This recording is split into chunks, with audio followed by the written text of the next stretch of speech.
आज हम S2 block के बचे हुए फिजिकल प्रॉपर्टीज़ यानी भौतिक गुण को पढ़ रहे हैं ना, 11th क्लास।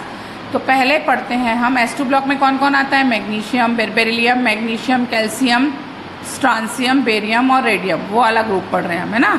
तो सबसे पहले बात करते हैं मानक अपचयन विभव की। मानक अपचयन विभव विद्युत रासायनिक श्रेणी में तत्वों के विद्युत वाहक बल के आधार पर उनका मानक अपचयन विभव निकाला जाता है। ठीक है। जो धातुएं जितनी शीघ्रता से इलेक्ट्रॉन दान करती हैं उतनी प्रबल अपचयक होती हैं। क्षार धातुएं 1 इलेक्ट्रॉन त्याग रही थी, क्षारीय मृदा धातुएं 2 इलेक्ट्रॉन त्यागेगी। क्षार धातु 1 इलेक्ट्रॉन त्याग रही थी, अतः क्षारीय मृदा धातु का अपचयन विभव क्षार धातुओं की तुलना में अधिक होगा, क्योंकि 2 इलेक्ट्रॉन त्यागेंगे तो ये प्रबल अपचयक होंगे। ये देखिए इनके प्रबल अपचयक विभव जो है, मानक अपचयन विभव नीचे दिए गए हैं। ये माइनस से गए, यानी रेडियम सबसे प्रबल अपचयक होगा और बेरिलियम कम अपचयक होगा मानक अपचयन विभव के आधार पर। उसी तरह से ज्वाला परीक्षण हम S1 ब्लॉक में भी पढ़े थे, S2 ब्लॉक में भी पढ़ रहे हैं। एक बात आप पहले समझ लीजिए, मैग्नीशियम और बेरिलियम ज्वाला परीक्षण नहीं देते, क्योंकि इनके आकार बहुत छोटे होते हैं और इनका आयनन विभव बहुत उच्च होता है। अतः बुनसन बर्नर द्वारा प्रयुक्त ऊर्जा से इनके इलेक्ट्रॉन को अयुग्मित नहीं किया जा सकता, इसलिए ये ज्वाला परीक्षण नहीं देंगे। कौन कौन? बेरिलियम और मैग्नीशियम। ये रीजनिंग क्वेश्चन में आएगा।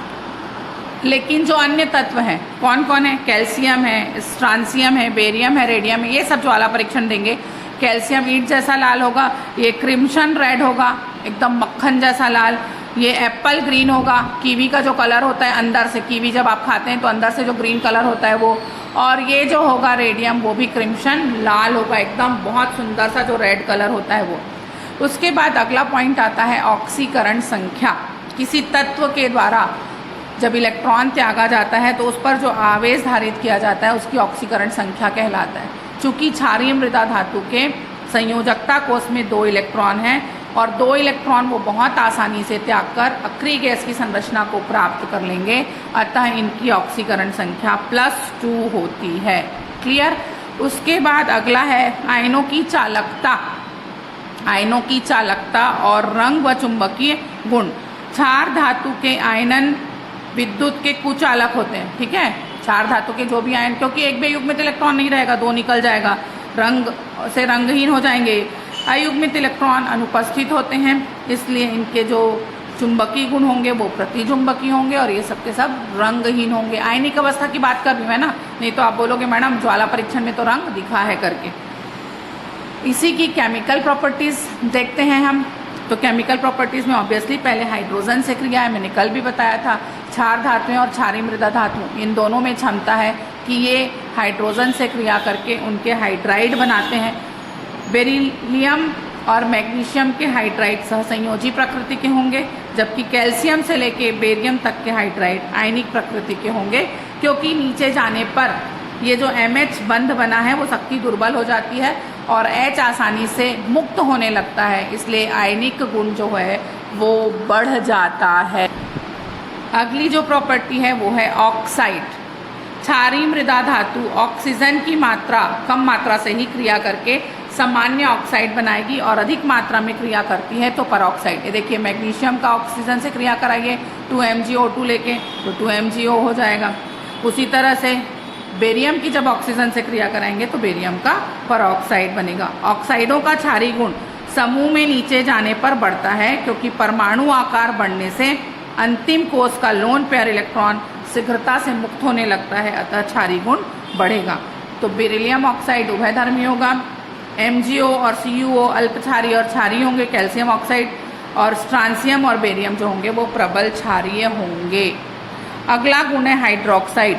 क्षारीय मृदा धातुएं के जितने भी ऑक्साइड आप बनाए हैं वो जल से क्रिया करेंगे और जल से क्रिया करके उनके हाइड्रोक्साइड्स बनाएंगे।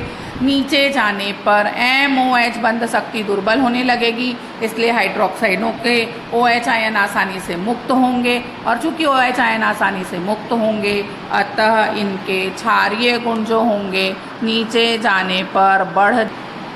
ये देखिए बेरियम हाइड्रोक्साइड जो है अल्प क्षारीय है, मैग्नीशियम हाइड्रोक्साइड क्षारीय है, कैल्शियम हाइड्रोक्साइड भी क्षारीय है और स्ट्रांसियम और बेरियम जो है वो प्रबल क्षारीय हो गए। कारण मैंने वही बताया, क्षार धातु की तुलना में क्षारीय मृदा धातु के हाइड्रोक्साइड जल में अधिक विलय होते हैं। किसके? क्षारीय मृदा धातु के। एक चीज याद रखिए, जो जल में विलय होगा उसकी जल योजन ऊर्जा अधिक है, और जो जल में कम विलय होगा उसकी जालक ऊर्जा अधिक है। तो ये बहुत जगह यूज होने वाला है। तो ऑब्वियसली इनकी जल योजन ऊर्जा अधिक है, इसलिए ये जल में विलय होंगे। तो जब जब जल में विलयता की बात आती है इन तत्वों में, तो वही जल योजन ऊर्जा और जालक ऊर्जा का माप लिया जाता है। क्लियर? कार्बोनेट्स भी बनाते हैं भैया, तो क्या करेंगे, इनके जितने भी ऑक्साइड्स हैं, क्लोराइड्स हैं, जितने भी हैं मैग्नीशियम के, सबकी आप Na2CO3 से क्रिया कराइए, सबके कार्बोनेट बन जाएंगे। ये जल में अविलय होंगे और नीचे जाने पर ताप से अपघटित होंगे। सिंपल सी बात है। MgO Na2CO3 से क्रिया कर रहा है, MgCO3 दे रहा है, Na2O दे रहा है। MgCl2 Na2CO3 से क्रिया कर रहा है, MgCO3 दे रहा है, 2NaCl बना रहा है। MgSO4 Na2CO3 से क्रिया कर रहा है, सब CO3 दे देंगे, बचा हुआ कंपाउंड बाहर निकाल लिया आप, Na2SO4, है ना। तो ये रिएक्शन आपको सीखना है।